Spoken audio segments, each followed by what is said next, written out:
Hi everyone, I'm Stu. I'm Sarah, and welcome back to the 350 Bird Challenge. We're continuing our Arizona adventure. In this episode, we're starting just outside Prescott and we're heading north to Flagstaff.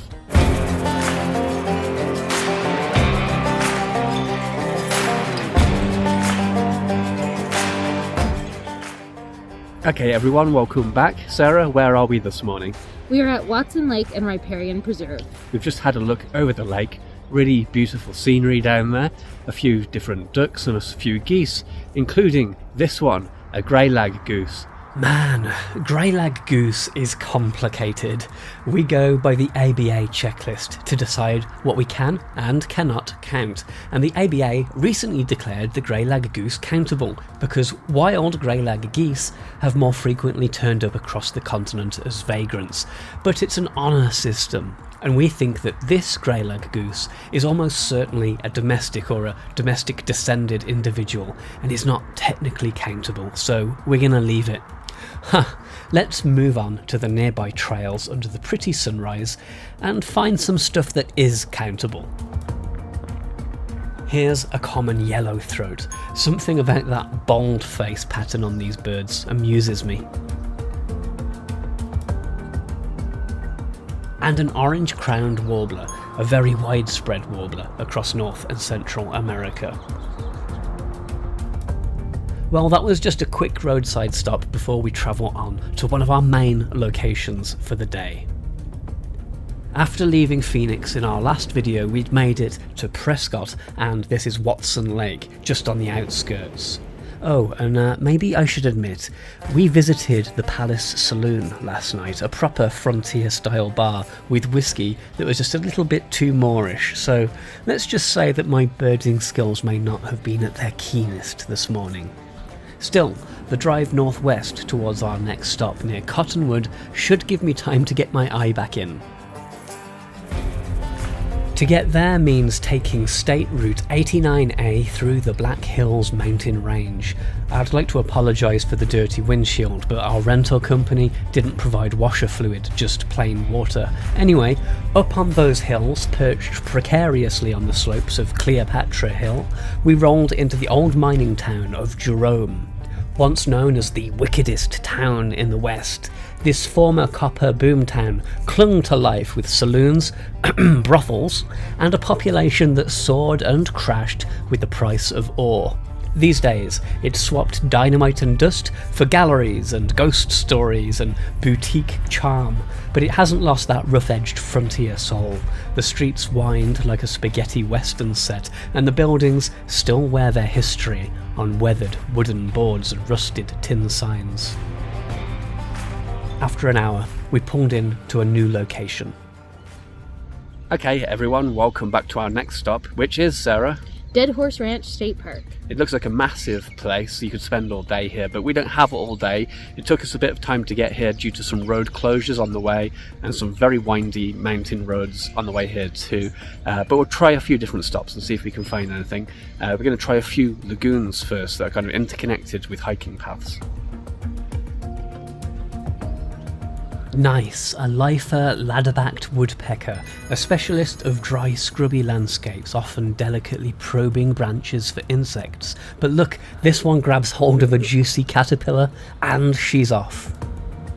Okay guys, we just got ladder-backed woodpecker. To be honest, that's the third one we've seen. First time on camera though, they flew in and took off quite quickly the first couple of times, but now we have it. Lifer, new bird. It was a truly beautiful morning here at Dead Horse Ranch as we began to circle some of the small lakes. I spy an ibis. We need a closer look to determine which of two similar species this could be. See the white around the eyes and beak? That makes it a white-faced ibis lifer, as opposed to a regular old glossy ibis. We've got a Bullock's oriole up in this tree. Now we just need a Scots and a hooded.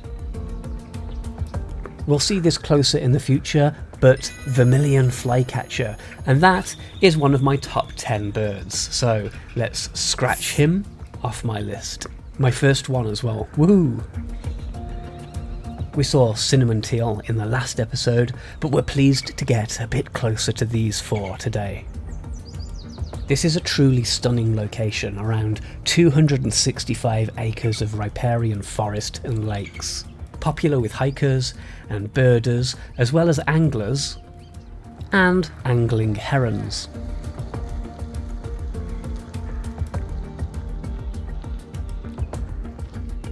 Right, hold tight, we're going to our next planned stop.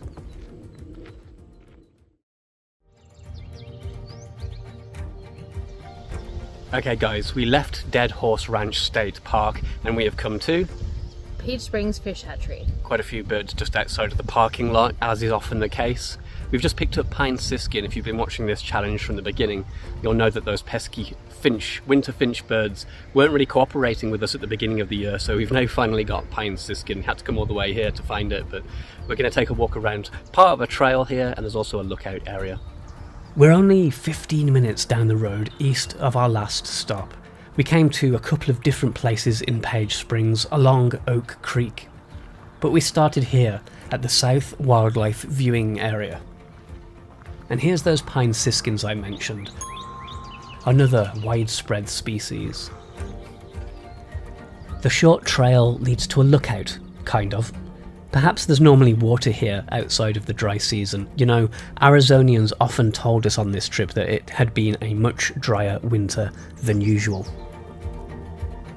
This vermilion flycatcher, a female, is just a little bit less red than her male counterpart. Just next door is Page Springs Fish Hatchery. Not much birding, so we didn't stay here very long, but obviously I couldn't resist throwing some food for the trout.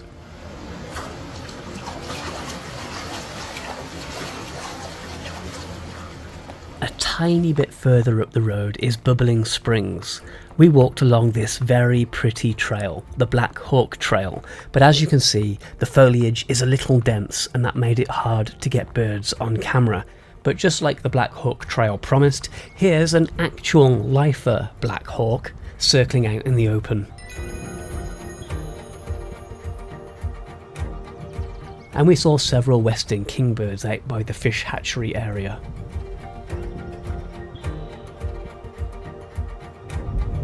We were soon on the road again, heading through the red sandstone rock around Sedona. But first... Okay guys, after a couple of brief stops with a couple of smash and grabs like that Black Hawk, we've come to, Sarah, Sedona Wetlands Preserve. looking forward to this one. Let's take a look around. From Page Springs to Sedona Wetlands is just a 10-minute drive up the 89A. Visiting a wastewater treatment facility might not sound all that appealing, but seasoned birders will know that they can be a magnet for birds. Okay guys, this place consists of several man-made lagoon-type water bodies. To our left are some that are more naturalised, and then to the right is kind of a reservoir, much more man-made looking. That seems to be where most of the sightings are that we're interested in.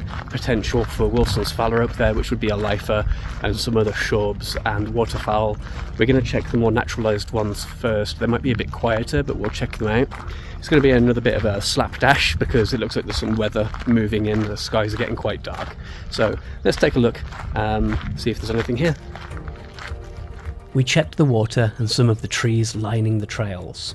A yellow warbler stretching to find any lingering insects. And a few yellow-rumped warblers around too.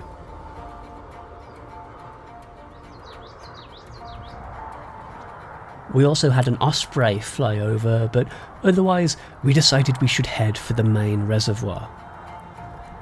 This was by far away the most active spot for birds. Check out that snoz. The male ruddy duck has a bright blue beak when it is in full breeding plumage. Some of the birds we were seeing were pretty far away on the opposite shore. Later in this series, we'll show closer shots of some of these species, but for now, we have to work with what we have. The colourful birds in the centre are American avocets. Let's switch to a higher resolution still image. The most plentiful birds, the grey ones on either side of the avocets, are willets. and a lifer, Wilson's phalarope, 4 of them in the corner, spinning in circles. Here's a slightly closer shot, but we're excited to share much closer views of these birds, as I mentioned, in future episodes, so stay tuned to the channel for that. In the meantime, we saw a few other things: killdeer, coots, and this, uncommon to the area, canvasback. Our first bad weather of the trip seemed to be moving in. Well, as was reported, the more man-made looking reservoir was the most productive for us. A few new birds there. Most importantly, Wilson's phalarope, lifer. We're going to move on further towards Flagstaff now, so we're going to take a quick break here. Stay tuned, back in a sec.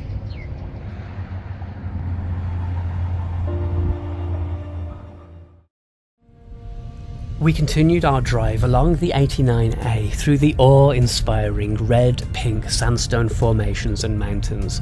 The camera really doesn't do the kind of justice that this scenery deserves. Into the Kacina forest, we pulled over for the views a few times, including at this Oak Creek Vista pull-off. But our next point of call, an hour north of Sedona and not far from Flagstaff, is Kacina Wetlands. Hello everyone, we have driven on for a little while and gained some altitude, so we've dressed a little bit warmer. The temperature has dropped here at about 6,500 feet. There's actually a snow-capped mountain in the distance. We are at altitude, and so the birds have changed a little bit. We've just got a pygmy nuthatch. That's a new bird for the year. We've only ever seen that once before, back in California at Idlewild. Stella's jay too, but not a very good shot. We'll see if we can get better shots of that fairly common bird, so hopefully we'll get that at other times when we're at altitude. We are now at Kacina Wetlands. We're going to see if we can find any more birds. A cute little pygmy nuthatch. The smallest nuthatch along with the brown-headed, only about 10 grams. These birds bounce around the pine trees searching for insects beneath the bark, and they're cosily gregarious. These birds will roost communally within cavities with other pygmy nuthatches. And here's that Stella's jay, bold and brash, and loud. Note the white eyebrows, the streaks on the head. These are present on more eastern subspecies. In Arizona, it's the Macrolofa southwest interior subspecies. Let's push onwards past these initial dried out wetlands, that sky still looking ominous. Here we spotted a Cassin's kingbird. The greyer chest and the small white moustache separate this from the very similar looking western kingbird. And a flock of brewer's blackbirds were also working the grassy areas. Well, this lizard has had better days, but it's a good catch for this loggerhead shrike.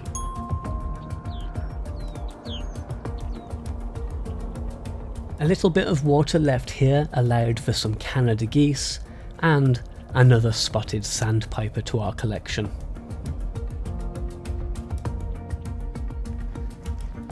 Heading back for the parking lot and this row of trees, a cute Abert squirrel with those fluffy ears. These squirrels are found at higher elevations, since their habitat is comprised of ponderosa pine forest. Okay everyone, we're just outside Flagstaff, so we're going to sign off this video here, but stay tuned to the channel because we will have some more birding closer to Flagstaff. And also, the next video will be from the Grand Canyon.